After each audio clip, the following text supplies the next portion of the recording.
All right, let's talk about setting up your helmet to run with night vision for comfort.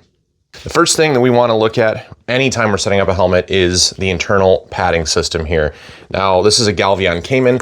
These have great pads in my opinion, and it really helps. They include a shim kit. So if you're just a little bit in between sizes, so if you're not quite into the extra large like I am, but you're definitely not a large, then you can add the shim kit here that makes those pads, stick out a little bit further, gives you a little bit more cushion, a little bit more standoff with your noggin to the shell of the helmet. Additionally, it does have a nice ratcheting retention system here, very similar to the Team Wendy. It's going to help that tighten down to your helmet, but that's just the start. Okay, so now that we have our helmet on, there's a couple of things. We want to make sure we engage our ratcheting retention system to whatever point of comfort we can. And then we also want to make sure that, yes, we engage our chin strap. We should always be using the chin strap because it provides security and stability for the entire platform.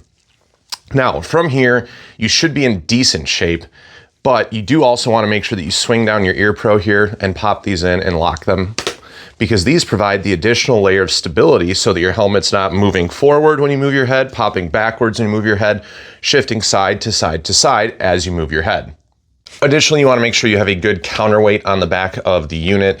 While we've had a lot of breakthroughs in technology, these are still pretty heavy. And if you want to remove the strain off the back of your neck, having a counterweight pouch back here, yes, it does add overall weight to the system, but it does help to balance the helmet front to back. That's going to make it a lot more comfortable over the long term. I know not everybody loves running a counterweight. I always really recommend it. And guys, if you have articulating tubes, like a PVS 14 or a newer set of duals, running them this way tends to be, at least for me, a lot more comfortable versus having them down and then stowed upwards in the rhino position. For whatever reason, that just feels like where it puts the weight makes me feel like I'm doing this all the time.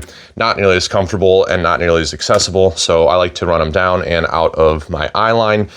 But how you run your helmet, how you run your tubes, how you run your weights, it all matters.